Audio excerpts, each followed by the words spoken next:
I'm Barbara, and my mom was barely more than a kid herself when she had me, just 19 years old.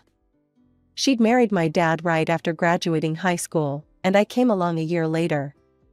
I remember how people would always mistake us for sisters when I was growing up, something that made Mom beam with pride every single time. I'd watch her get ready every morning, fascinated by her dedication to appearance.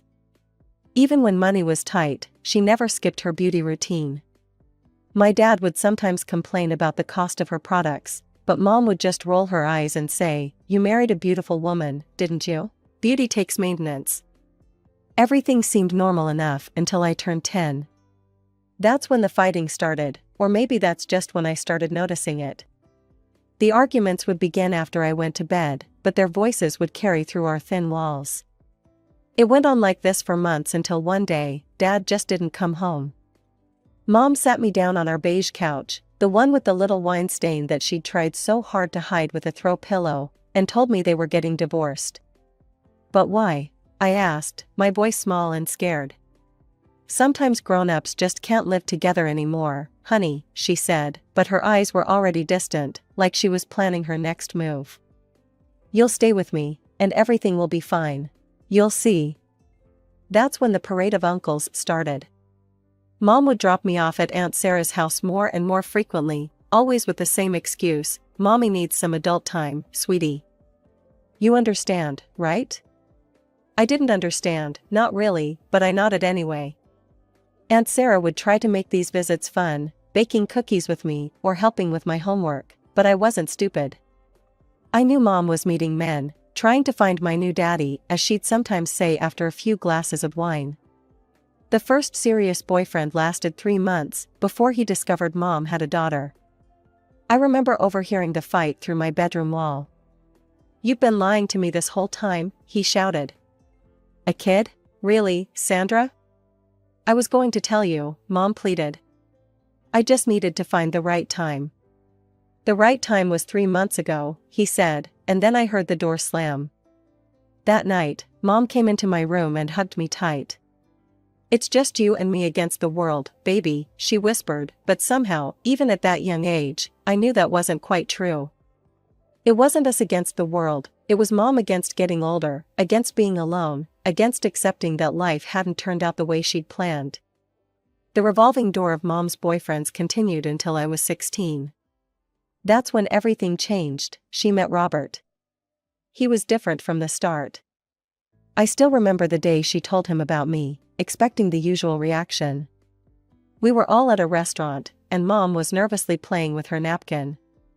"Robert, there's something I need to tell you," she said, her voice shaking. "I have a daughter. Barbara is 16. I held my breath, waiting for him to make some excuse and leave. Instead, he broke into a genuine smile and reached across the table to shake my hand. "I've been wondering when I'd get to meet you," he said warmly. "Your mom's phone background is a picture of you two together." That was the first surprise. Mom hadn't deleted all traces of me from her phone this time. The second surprise was how natural everything felt after that. Robert didn't try too hard to be my dad or pretend we were instantly family. He just treated me like a person. "Hey Barbara, want to help me fix up the old Mustang in the garage?" he'd ask, or "What do you think about these paint colors for the living room?"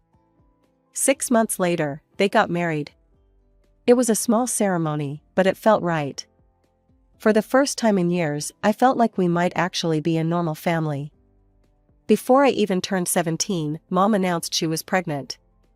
Emma came along just a few months after my 17th birthday, and Lucy followed almost exactly a year later. When I graduated high school, Dad came through with his promise to pay for my college tuition. "You earned this, kiddo," he told me as we looked through university brochures. "Pick wherever you want to go." I chose State University, 3 hours away. By then, Emma was 2 and Lucy had just turned 1. Robert was an amazing father to them both. The first year of college was a whirlwind of new experiences, but I came home regularly to visit. That's when things started to shift. Every single weekend I visited, without fail, Mom and Robert would have plans. "Barbara, honey, you don't mind watching the girls, right? Mom would say, already putting on her earrings. We haven't had a date night in ages, and you know how exhausting two little ones can be. But Mom, I was hoping to catch up with Ashley and Kim while I'm home, I'd say. We were planning to see a movie. Oh, you can do that next time. The girls had been so excited to see their big sister. You wouldn't want to disappoint them, would you? She'd give me that look, the one that made me feel guilty for even thinking about my own plans. Robert would look apologetic, but wouldn't say anything. So there I'd be, weekend after weekend, making baby formula, changing endless diapers, and trying to keep two toddlers entertained. Emma was in her terrible twos, throwing tantrums at the drop of a hat, while Lucy was just learning to walk and needed constant supervision to prevent her from bumping into everything. I love my sisters, I really do. But I was 19, juggling a full course load, and my weekends at home had become exhausting babysitting shifts. Between the midnight feedings, the diaper changes, and the constant vigilance needed to keep two toddlers safe, I was more tired going back to campus than when I arrived. I sat down with Mom and Robert one Sunday evening after putting the girls to bed. I need to talk to you both, I said. I love Emma and Lucy, but I can't keep being the default babysitter every time I come home. Mom's face immediately darkened. What do you mean? They're your sisters. Don't you want to spend time with them? Of course I do, I replied, trying to keep my voice steady. But I'm also a college student. I need some time to see my friends, to rest. Every weekend I come home, I leave more exhausted than when I arrived. Robert nodded thoughtfully. She has a point, Sandra. Barbara is still young. She should be able to enjoy her college years. We could hire a babysitter for our date nights, he continued, placing a hand on Mom's arm. I know a couple of reliable people through work. I felt a wave of relief wash over me, but it was short-lived. Mom pulled her arm away from Robert. A stranger watching our children, she snapped. And Barbara, I can't believe you're doing this. You're being selfish, just like your father. That was the last weekend I spent at home during college. I still called to check on the girls, but I stopped making the 3-hour drive back. Mom's guilt-tripping texts became a regular thing. Your sisters keep asking where you are, and I guess family doesn't mean much to you anymore. 4 years passed. I graduated with my business degree and landed a junior management position back in my hometown. The salary wasn't great, but it was enough to rent a small one-bedroom apartment. I thought maybe now, with some distance and independence, things with Mom would improve. Then the bomb dropped. Mom and Robert were getting divorced. No warning, no explanation, just Mom calling to tell me it was over. The girls, now 5 and 4, would stay with her, and Robert agreed to pay generous alimony. I should have seen what was coming next. It started with a casual request, Barbara, could you watch the girls this Saturday? I have an appointment. That appointment turned out to be a date. Soon, history began repeating itself in a way that made my stomach turn. Every weekend, without fail, Mom would show up at my apartment with Emma and Lucy in tow. I was putting in 60-hour weeks at work, taking every extra shift I could get, determined to climb the corporate ladder. My rare days off should have been for catching up on sleep, meeting friends for coffee, maybe even dating. Instead, I found myself building pillow forts and mediating sisterly squabbles while Mom was out living her life, as she put it. The worst part? I couldn't say no. Not when Emma would look up at me with those big brown eyes, asking if we could make cookies together. Not when Lucy would curl up in my lap with her favorite storybook. They were innocent in all this, just like I had been at their age. One sleepless night, after another weekend of babysitting, I found myself scrolling through Mom's social media. What I saw made my blood run cold. Her profile was filled with selfies at bars, restaurants, and yoga studios, but Emma and Lucy were nowhere to be found. It was like they didn't exist in her online world. I did find one photo of myself with her, taken at a cafe last summer. The caption read, "Such a lovely lunch date."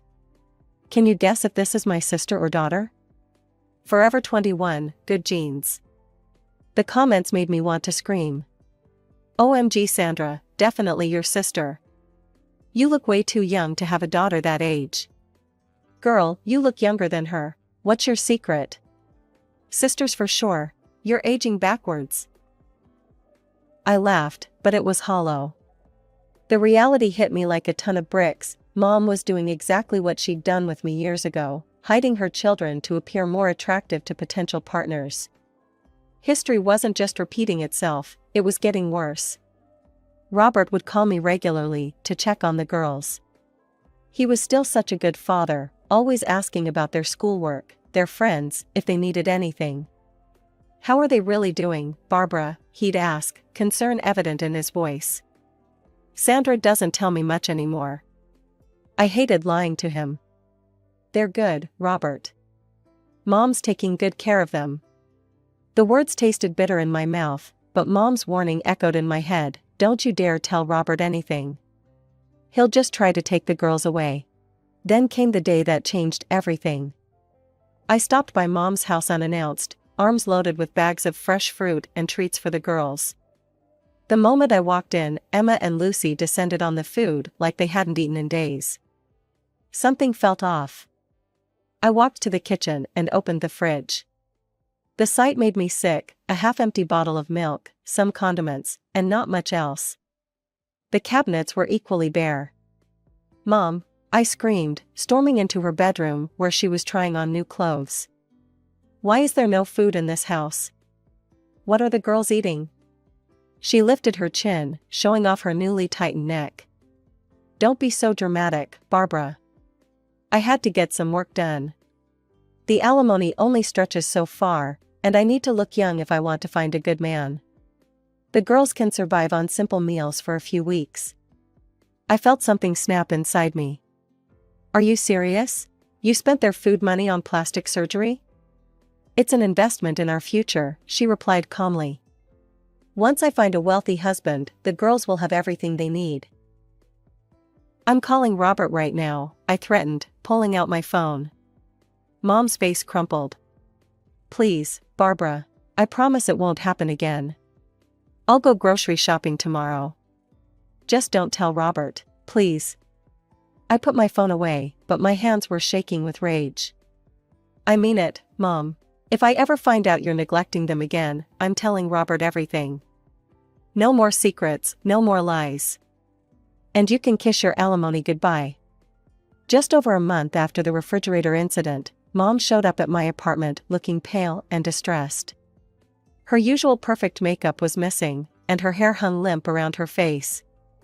Barbara, honey, I need your help, she said, her voice weak. I have to go to the hospital for emergency surgery today. I need you to watch the girls for a few days.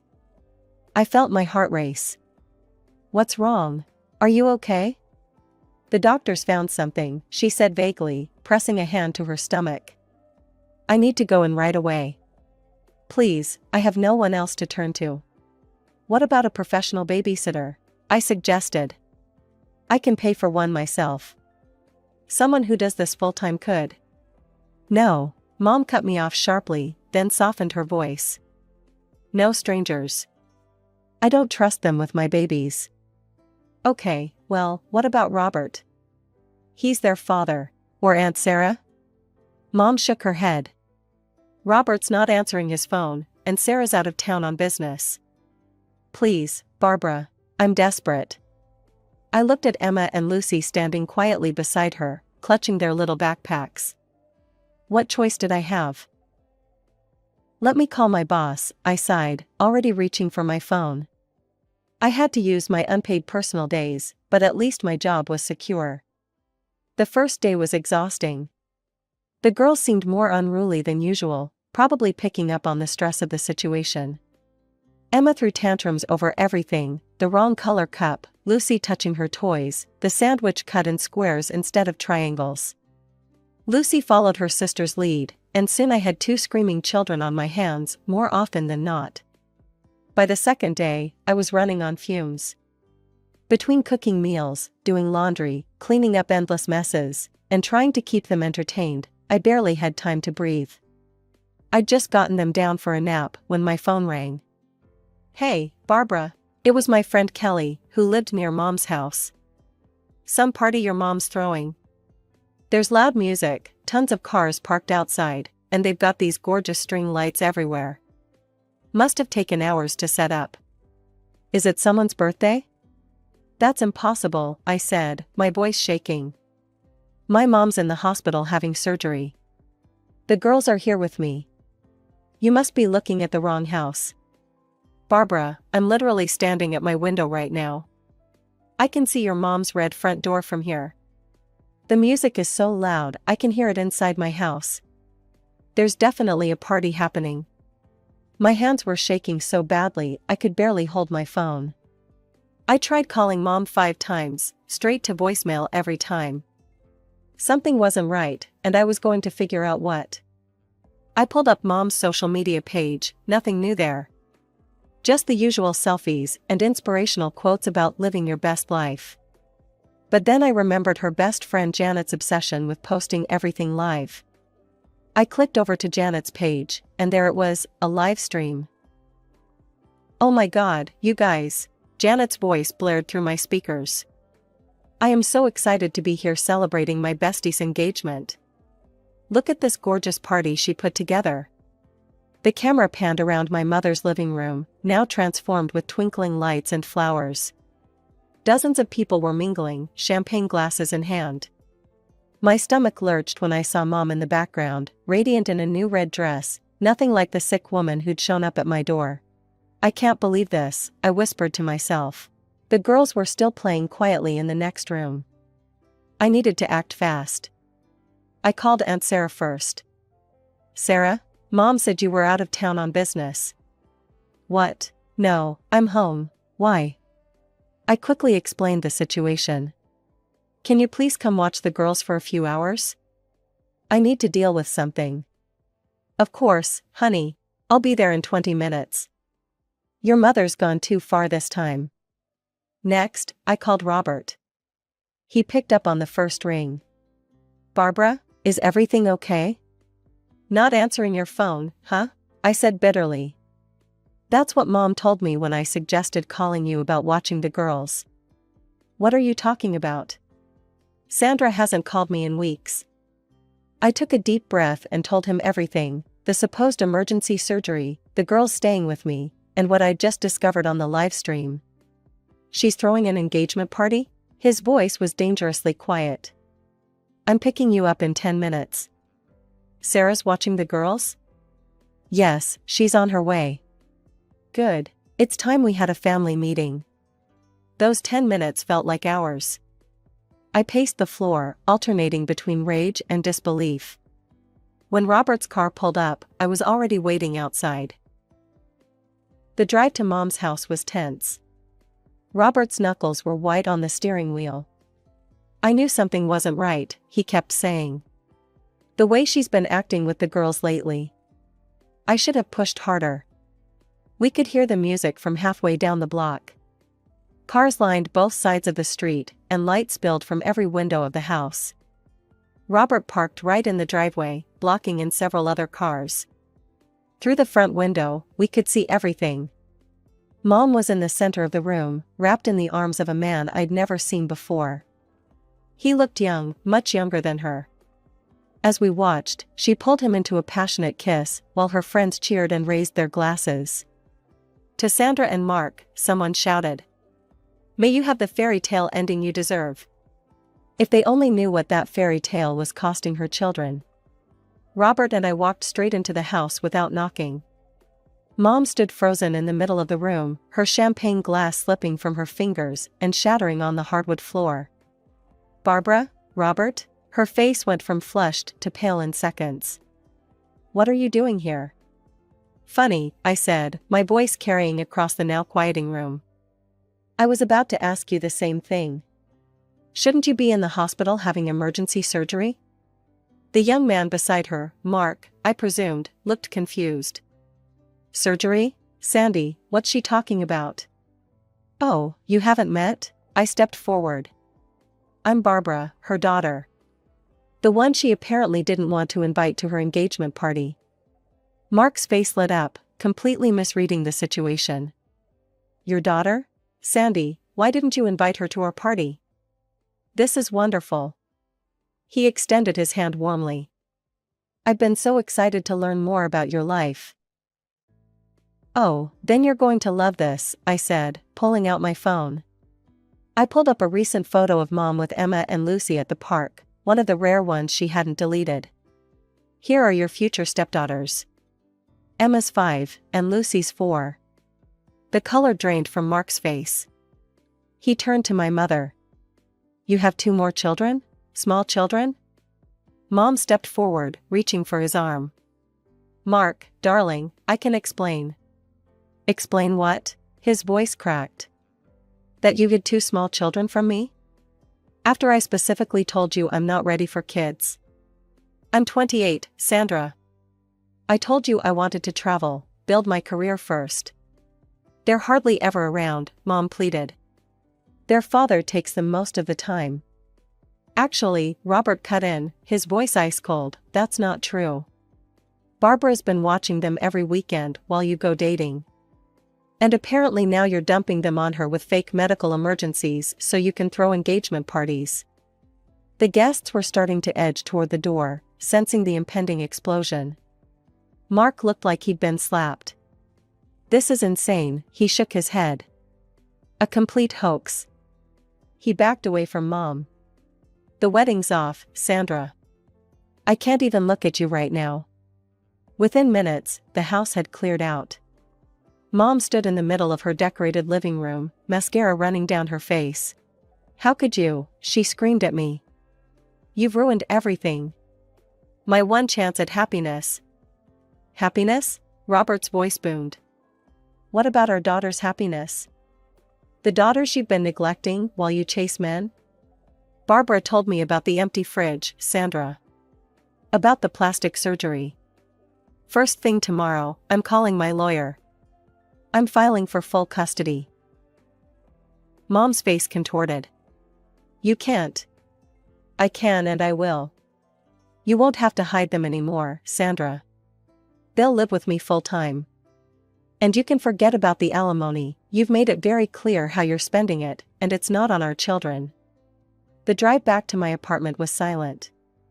When we arrived, Emma and Lucy ran to their father, throwing their arms around his legs. Daddy, are we having a sleepover at your house? Robert knelt down, hugging them close. More than a sleepover, sweethearts. You're going to come live with Daddy now. The girls cheered, and my heart broke a little. They didn't even ask about their mother.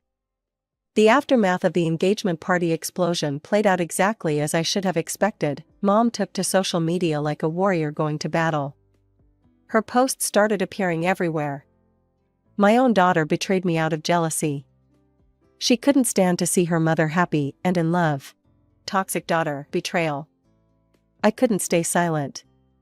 Under each post, I left simple, factual comments. You told me you were having emergency surgery while throwing an engagement party. You spent your children's food money on plastic surgery.